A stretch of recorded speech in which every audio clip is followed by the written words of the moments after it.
It's a major breakthrough that will no doubt make motorists happy. And as Ralph Robinson explains, the Pentagon is also showing lots of interest in this project. He has developed what's called a water fuel cell. It has taken the place of his old gas tank. The water fuel cell breaks down water molecules into oxygen and hydrogen. The hydrogen is used to run his dune buggy. I don't care if you use rainwater, well water, city water, ocean water. If you don't have any fresh water, go ahead and use snow. If you don't have any snow available to you, then use salt water because there's no adverse effect to the fuel cell.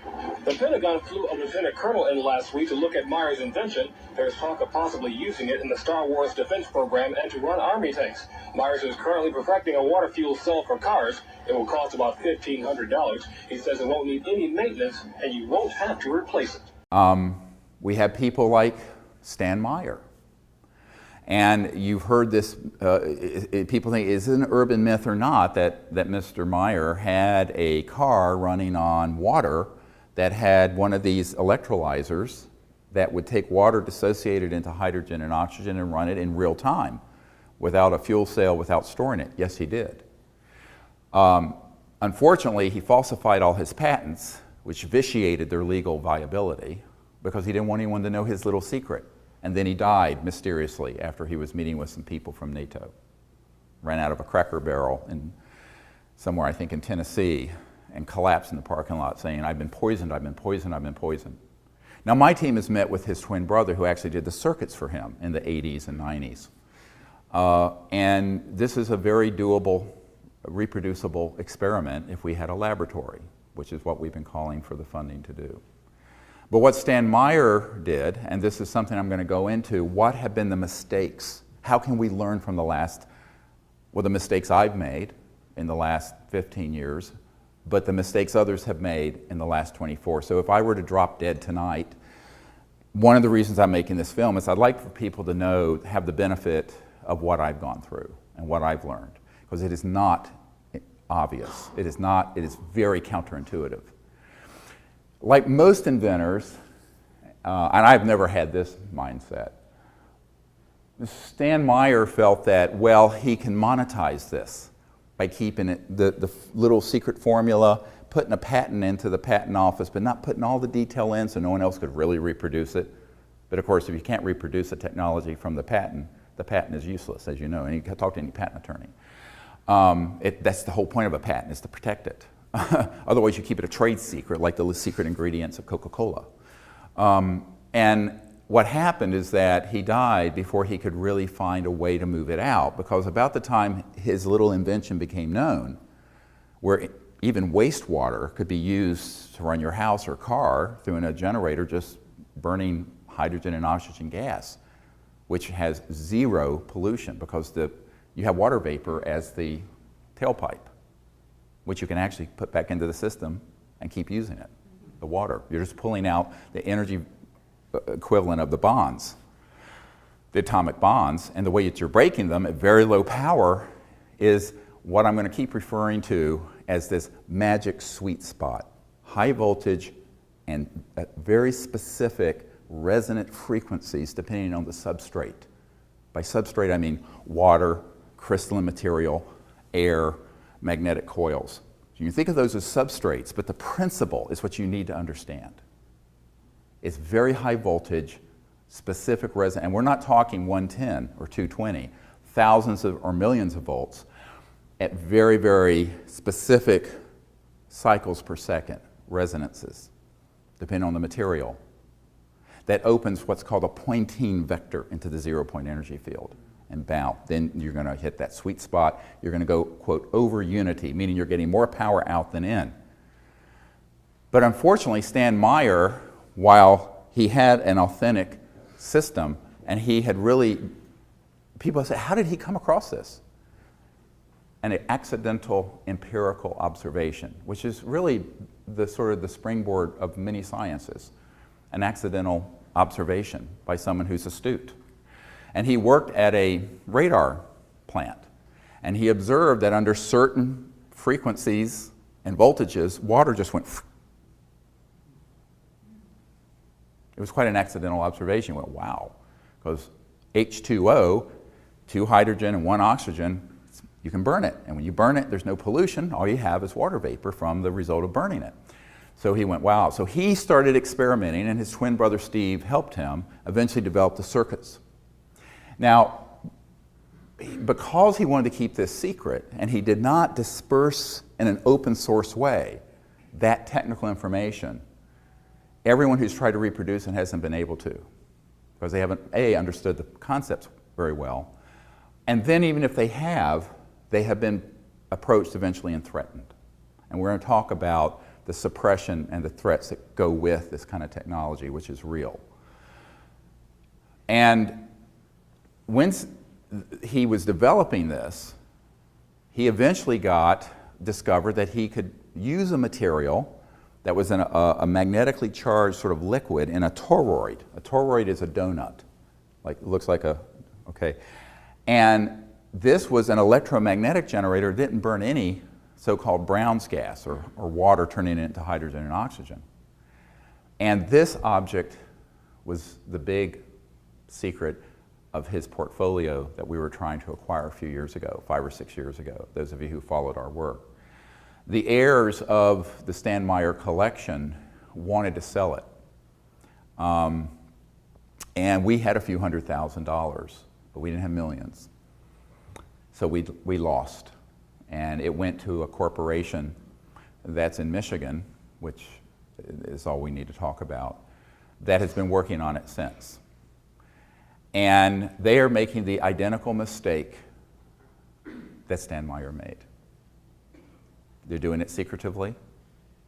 I was recently called in a panic by one of their funders out of the United Kingdom, who stated to me that they had gotten these systems to operate, including the toroid, which means that you have a solid state, basically a solid state system with some magnetically charged material in it, and it'll run your house. Now that device had a national security order slapped on it.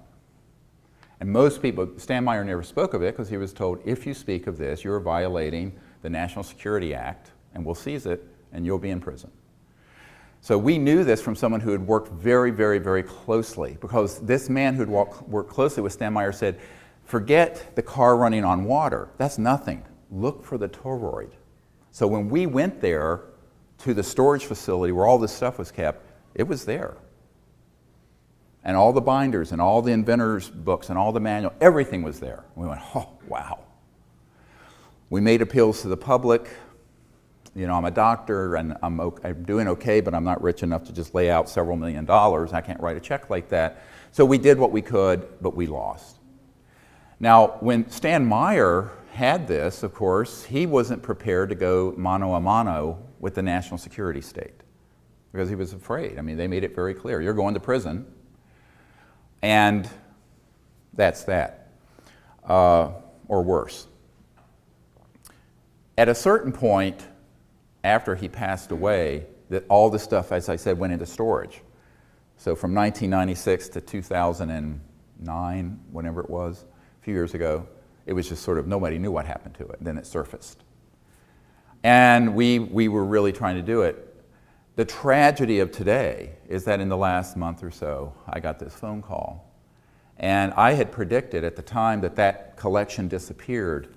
I said, if it's going to be handled the way these people are stating they're going to handle it, which is to do it secretively, trying to corporatize, monetize, and privatize this technology, first of all, it's going to take them several years to get it operational because these were traditional engineers who didn't understand the physics.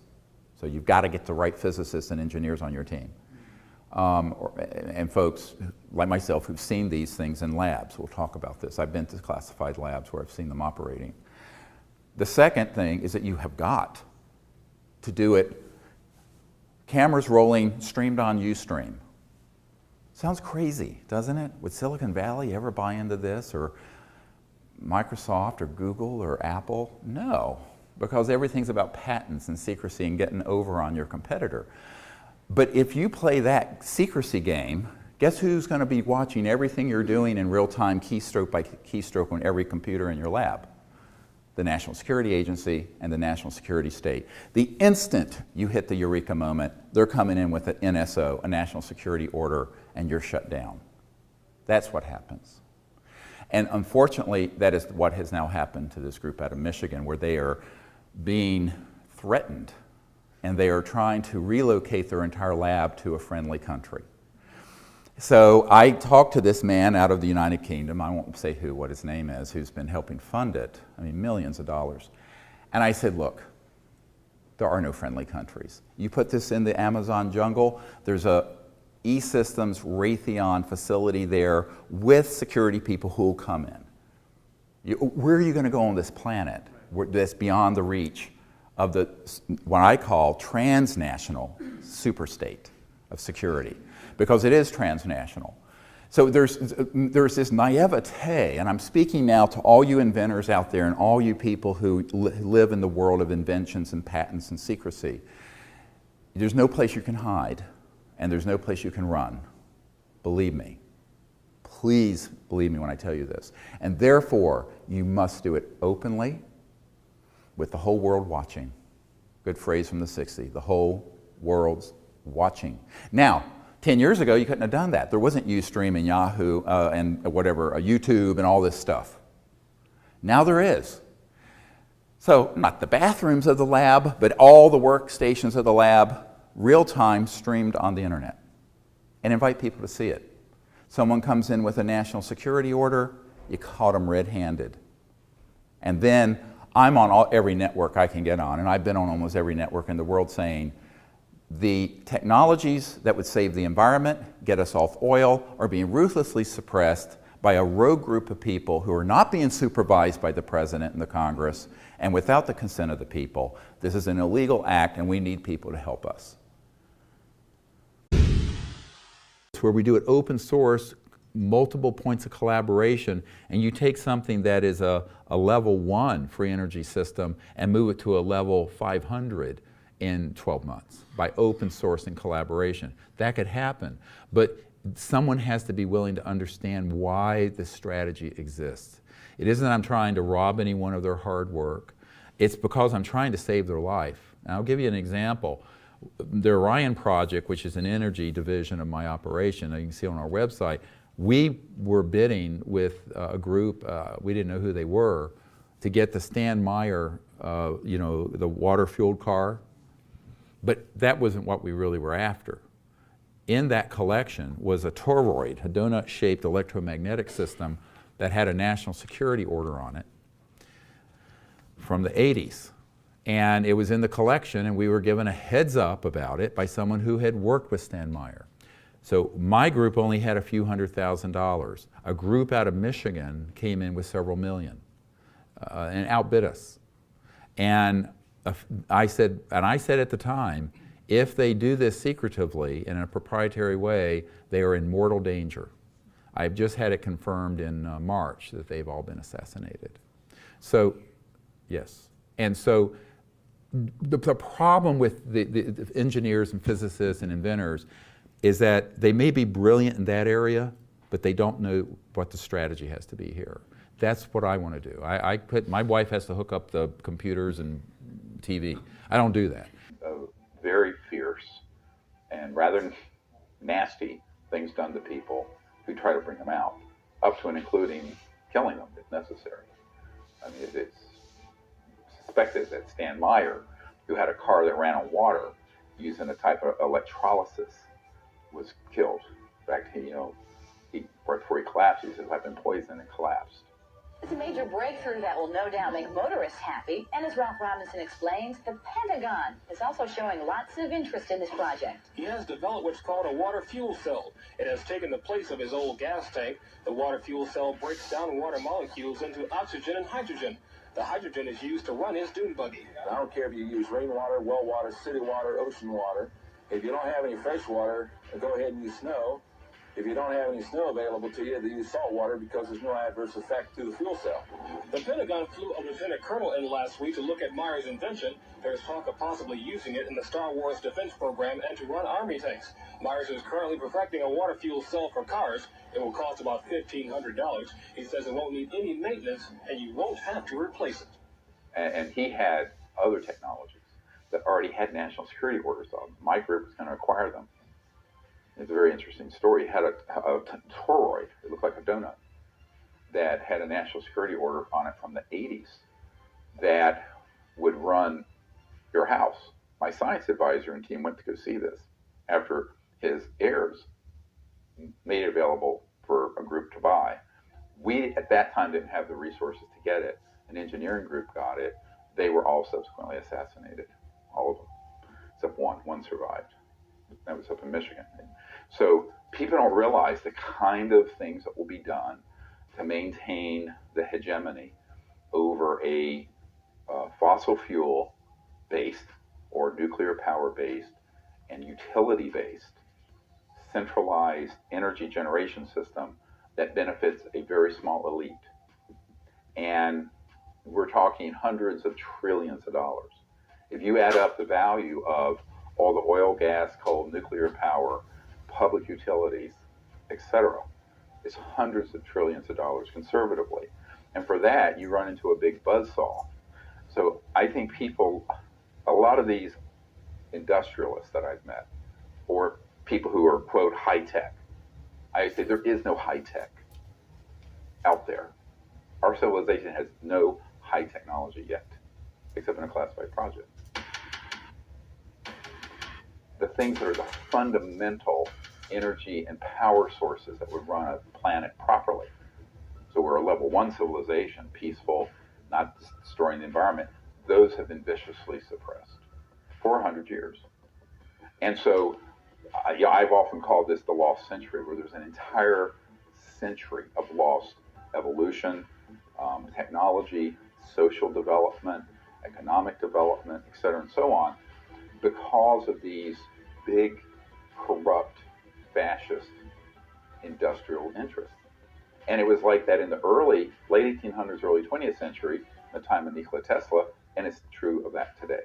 That dynamic has not changed. And that's what we have to make. That's the big change that has to happen. One of the big changes. It's one of the big ones. And that's why we have to do that. Now, Elon Musk had a partner who co-founded PayPal with him, named Peter Thiel. And he wrote a book, From Zero to One, where he talks about this. And mentions, I think in the book, he talks about that in 1964, you could fly from JFK to Paris in the same amount of time on a jet as you do now. So how is it from 1945 to now, there's nothing? The minds of humanity have come up with nothing? Think about it. Everyone stop for a minute and meditate on that for 1 second. That's just not possible. So this is why a very mainstream group called the Federation of American Scientists put out a research paper in 2010 that said there were over 5,000 patents that had been confiscated under national security orders, many of them dealing with energy. These are big macroeconomic issues where you have a few big powerhouses, multi-trillion-dollar consortia that are wanting to keep the status quo, and then they have the national security state or the patent office be their lackeys, their shills. And so this is a dynamic that I think has to change, and we have a plan to change that. But it's difficult because the big mistake everybody makes with these technologies, they think, oh, I'm going to build a better mousetrap, and that means that the world is going to beat a path to my door. This is what every inventor I've met thinks. The flaw in their thinking is this: before the world finds out about it, Murder Incorporated, as I call it, is going to find a path to your door. And they're going to confiscate your device, and if you don't relent, they're going to confiscate you. And you'll be in prison or you'll be killed or whatever. So you have to find a strategy around these jackbooted thug fascists. I'm very blunt about this. Let's not you can't put lipstick on this pig. That's who and what they are. And meanwhile, the earth is about to flip upside down. Literally. We're doing so much biosphere damage. And that's one of the big pressing issues of our generation. Fumes and high petrol prices could be a thing of the past within a decade. An Australian inventor has developed an engine powered by nothing more than air. Angelo Di Pietro is in a spin, adapting his air-powered engine to everything from buggies, cars and even billy carts to demonstrate its power. Ferrari engine is 1/7 the width of a piston motor. We develop more power and we are a lot more efficient. The simple invention is powered by air, easily and economically compressed using electricity or even cleaner energy such as solar power. Most importantly, it has no emissions. Melbourne's biggest market jumping at the chance to trial the engine in its fruit and vegetable carts, until now blamed for unbearable pollution. But there's something we have to do from the point of view of occupational health and safety. The smell and the fumes will disappear, and it's much better for sale of fruit and vegetables. Apart from the environmental and health benefits, the expense of running the air engine is also low. Mr DiPietro estimating it would cost little more than $5 to travel 100 kilometres, much more efficient than petrol. You need to search for petrol, you need to pump it out, you need to transport sometime halfway around the world, refine them, take them to the petrol station and so on. Hey, we got the air around us. He believes within a decade his invention could be used to power not only cars, but boats and even buses. Kelly Morgan, 10 News. The French Riviera got in common with Melbourne. They both host Grand Prix, of course, but they also both have companies developing a new kind of engine that runs on pure air. Now, power tools, of course, have run on air power for decades, but no one's been able to turn that technology to cars. Well, there's a French company here in Nice that's done it. Maybe the air car revolution is about to happen. The cost of feeding the average family's car with fuel is about $60 per week and rising. For a hybrid, the average is about half that. But imagine this, a whole week of driving for only a few dollars. Welcome to the place that could make it all happen. This is the factory of MDI, Motor Development International. It's run by inventor Guy Negro. 15 years ago, this French engineer was designing state-of-the-art Formula One engines. Today, he's leading the race to design the world's first commercial air-driven car. His factory is experimenting with vans, taxis and people movers that could one day go non-stop for an incredible 4,500 kilometres on just one tank of fuel. Guy Negra's been working on this air car for 10 years. These are just some of the prototypes. And when I say air, it runs on compressed air, of course. The compressed air pushes the pistons in the engine up and down rather than tiny explosions of petrol, like in a conventional engine. But doing that with air is a real challenge. But the reward is you end up with a car whose only emission from the exhaust pipe is clean, breathable air. Of course, the real ingenuity is under here, the engine. Now, it's a 4-cylinder piston engine, just like a regular car, but there are significant differences. For a start, that engine weighs less than half of a regular engine. That's because a lot of the components are made of aluminium. Now, the reason they can do that is because there's no combustion. This is driven by air pressure. In fact, you can hold your hand on that engine when it's running and it would just feel warm. So it's well below the melting temperature of aluminium, which means that something like 80% of this engine is made from that lightweight material. So instead of those tiny hot explosions of petrol and oxygen pushing the pistons up and down, like in a normal internal combustion engine, the air engine has compressed air doing the job instead. This is what the air car looks like underneath the seats. There are 3 compressed air cylinders, cutaway models of them here. Now, the pressure in these things is 300 bar. That's 150 times the pressure you'd pump your car tyres to. So, very high pressure environment. And that's why they're made of carbon fibre. If they made these of metal, if you had a car accident, they could explode and send shrapnel everywhere. Whereas the carbon fibre just splits. Now, the chassis itself is made of aluminium. The key to an air car is to keep everything lightweight so you get the best possible mileage. Okay, let's give it a go. Clutch out. Hey, it's working. Change up in here. Push button gears for now, but the final version will be automatic. Now, keep in mind this is just a prototype, so it feels and drives pretty much like a normal car. Now, when they finally go to market with these cars, they say they'll have a top speed of about 110 kilometres an hour, and you should get about 200 kilometres out of the tanks in the back before you have to refill, which, given it's for city driving, it's pretty good, I'd say.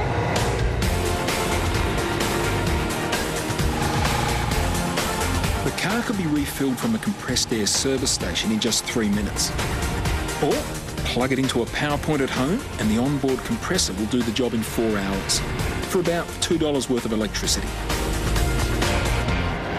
For country driving, they plan to use a hybrid engine, so there'll be petrol or even some biofuel that will help the air. So they should get a much faster car and also one that'll get a lot further. The hybrid engine would use a small amount of petrol to compress air as you go. And on just one tank of petrol, you could get from Brisbane to Perth or from Los Angeles to New York. How's that for fuel economy? MDI plan to have their first cars on sale in Europe by next year.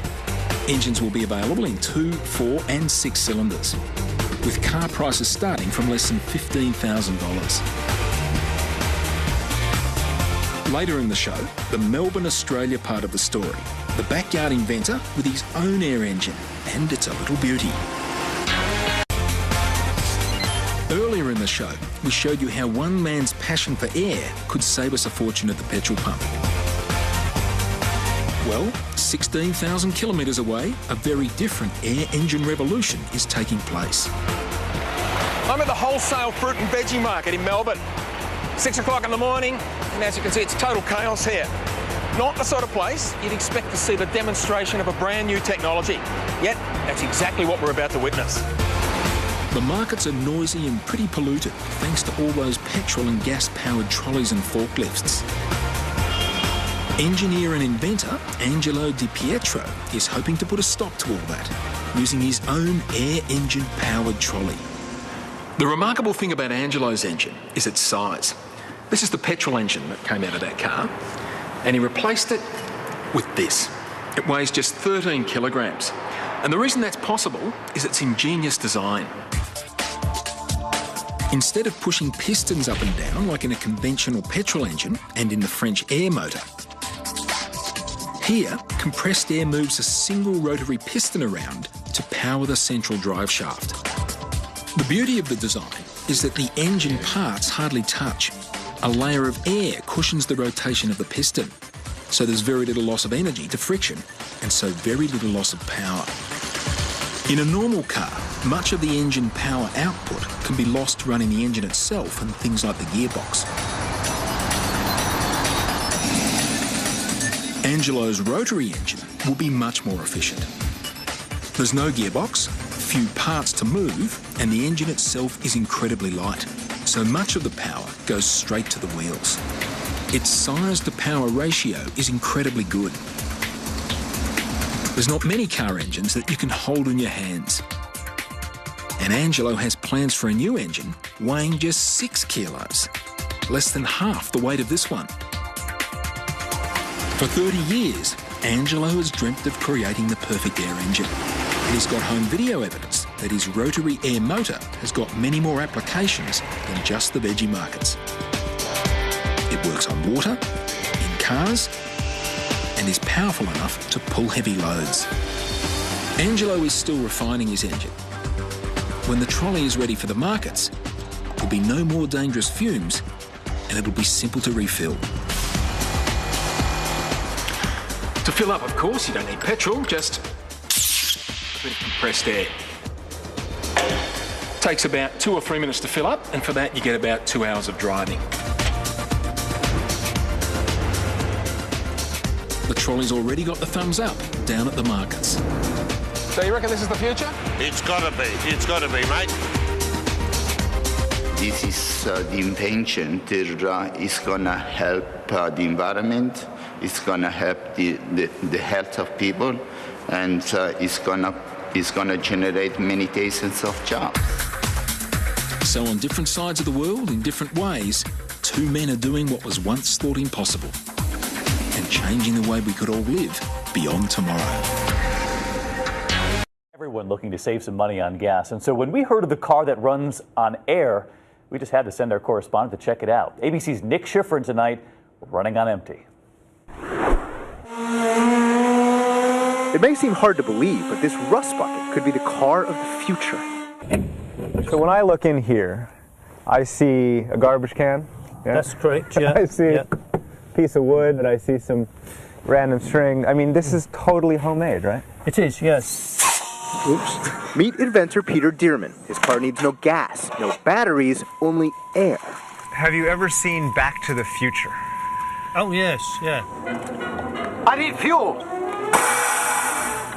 Go ahead, quick, get in the car. I should really have different hair. What emissions will this car produce? It won't actually produce any emissions because it's only air that we're using. We're not burning anything. Here's how it works. When you cool air to minus 300 degrees, it becomes a liquid. If you warm the liquid with the help of antifreeze, it expands back into a gas, powering the car's motor. So, fancy a spin? Range is 3 miles with a tailwind. Top speed's only 30. Look, it's an early prototype, but soon there'll be a more polished package developed by the company that designs engines for McLaren sports cars. In 40 years of inventions in this garage, Peter says this one is his most important. He may just make the old gas guzzlers disappear into thin air. Nick Schifrin, ABC News, Hertfordshire, England. Listen to the distinct sound of this pollution solution. It's a car that runs on compressed air, called a CAT for compressed air technology. It's the result of 14 years of research and development by French engine designer Guy Negre.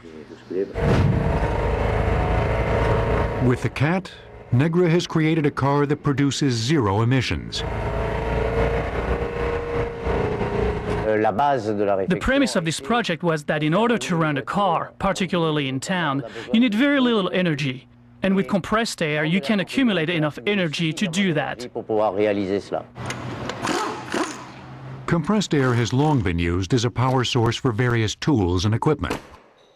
For car designers, compressed air has been difficult to harness. But now, Negre and his team at Motor Development International have built an engine that they believe will blow the car market away. Within an internal combustion engine, gasoline and oxygen ignite. The resulting explosions create pressure, which pushes the pistons that turn the crankshaft. With MDI's engine, precisely timed bursts of compressed air create the pressure needed to drive the pistons, pollutant-free. Supplying enough energy to power the car requires pressure at 4,300 pounds per square inch. That's more than 100 times the pressure in a standard car tire. Forced inside a tank small enough to fit under the CAT's chassis, it's the formula for a potential ticking time bomb. So the pressure was on the designers to build a tank that won't explode. This is to give you an idea of the technology inside of the car. You can see that under the floor you have some carbon fiber tanks. It has to be carbon fiber on cars because it is very safe. If there is a crash or something, there's no problem with pieces going everywhere. There is just a crack and then the air goes out. The tanks can even withstand the force of small caliber gunfire. Since it's being powered by air, the CAT has a lightweight aluminum frame to keep it lean and nimble. The same care went into the body. The body of the car will be made with fiberglass. Using fiberglass is very important for us because the car will be lighter, and having a light car, you will have more range. In our technology, we won't store a lot of energy, so we have to manage this energy to have a bigger range. MDI has licensed the technology to Tata Motors, India's largest car manufacturer. And Mexico City is looking at the CAT as a way to cut into its layer of smog. Once the CAT leaves the factory, it will need some air. And MDI will need to convince gas stations to play along by installing industrial compressors and air tanks. This is a compressor, and you can use this to fill some high-pressure tanks, a huge volume, and then when the car arrives at the air station, you just have to transfer the air from these big tanks to the car, and that takes just 3 minutes. But airing up can also be done at home. Plug in a compressor that comes with the car, and in 3 to 4 hours, the tank is full. It's now ready to go 125 miles for just $2. If the air is generated with a renewable source, the car becomes a true green machine. This is the motor alternator to fill the car when you plug the car on an electric plug to fill the tanks. Put it all together, and the city version, or Mini-Cat, will hit a top speed of 70 miles per hour. If you want a Tiger in your tank, MDI has developed a gasoline dual energy version. When the air is depleted, gasoline drives the engine while an onboard compressor refills the air tank.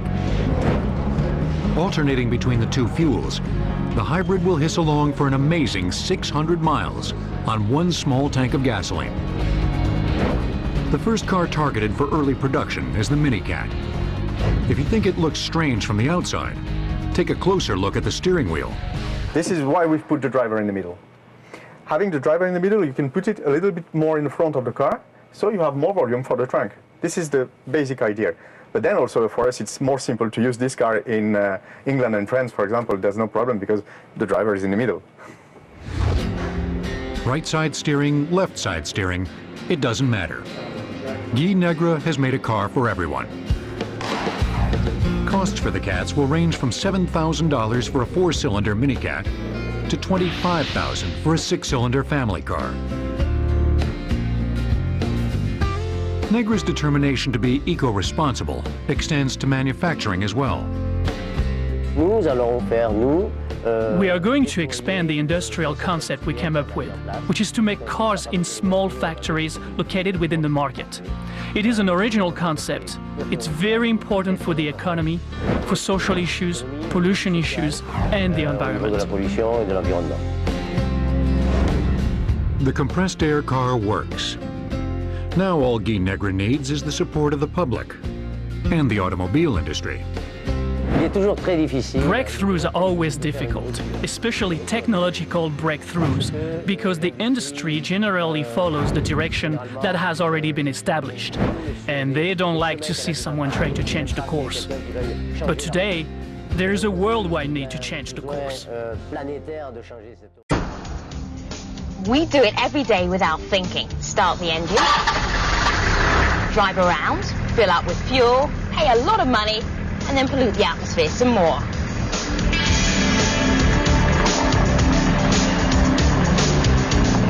But it doesn't have to be that way. Many alternative sources of fuel are being developed.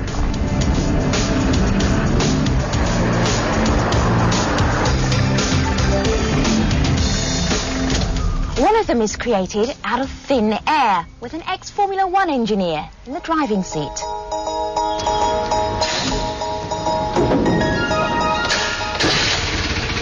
It sounds like an ordinary car, but it's not. Here in the south of France, inventor Guy Negre says he's developed a car that runs on air. No fuel necessary to power the car to speeds of 110 kilometers an hour, he maintains. Just a whole lot of fresh air, driving an engine that Negre says is zero polluting. A radical concept that he's been developing since 1997. He's taken out more than 30 patents to protect his invention. L'invention, c'est le moteur. The invention is the engine. The invention is in the industrial process. There are lots of innovative things about the car. For example, the framework and the chassis. Also, the concept of the car is innovative. This technology is based on a rotation system and is exploited by cars which use natural gas. It is used even by people who work with combustion fuel. Hydrogen under pressure systems are based on this type of technology. So too the ignition systems of racing cars. Both Guy Negre and his son Cyril have worked with Formula One engines. Now they've developed their own version. What they say is a clean green driving machine. This kind of engine has been developed step by step, and we arrive at this system which globally is very simple because it's quite like a spring. You compress air in the tank and you expand this air on a piston. You push this piston, you drive the crankshaft, and then you go until the wheel. It looks like a toy car, but yes, it's real. Yes, it's real. The technology is like a toy car because the body is in fiberglass, the chassis in aluminium. Even if it seems to be toy, It's really a car, and it's a good technology for this kind of cars. It's designed, says Negra, to be recharged at home or filled up with specially designed air pumps. So, respect to other electric cars or ecological cars, it's a good system to fill it very quickly, because in town you don't need to plug the car for more than a few hours. You just have to plug it on an air station, and like a petrol station, you fill it in 3 minutes. Negra says he's getting a lot of interest from international investors. You can accelerate, and it's very smooth. These Japanese businessmen visiting the factory in France for a personal tour. They're considering buying a license to produce and sell the car in Japan. Already, the Negras say they've sold more than 30 licenses to investors from Mexico to Italy to South Africa, all part of their plan to roll out small local factories producing the various versions of their eco car. This taxi, one of their first air vehicles to be developed. Can we go to Nice, please? Paris, maybe. Catching a ride in a zero-pollution cab, quite an exciting prospect. So to the promise of a bus that runs on compressed air. This model built to scale, all part of a design and production process that the team says incorporates creative vision, innovative technology, and a smart business plan. This little zero-pollution vehicle called the Minicat will be one of the first versions to be produced commercially. The team here hopes it'll be on the road by the end of 2004. But it's not just ecologically viable, it's also economically friendly. The price tag is just $6,500. A very affordable price, all because the Negras say they've kept the car simple, light and compact, designed primarily for the city dweller. We've already seen a shift to some extent. The smart car that a lot of people wrote off as an expensive development project that would never gain customer acceptance, that's become tremendously popular over here. And we're seeing more and more of those in city centres where space is tight, where people want to park, and also they want a lot of fuel economy. Protecting the family purse strings just as important as protecting the environment. Il n'est pas pensable de fabriquer une voiture écologique. It is unthinkable to create an ecological car that is not also economical, because people are not usually prepared to spend money to be environmentally friendly. The environment is paying a high price for our reliance on petrol-powered automobiles.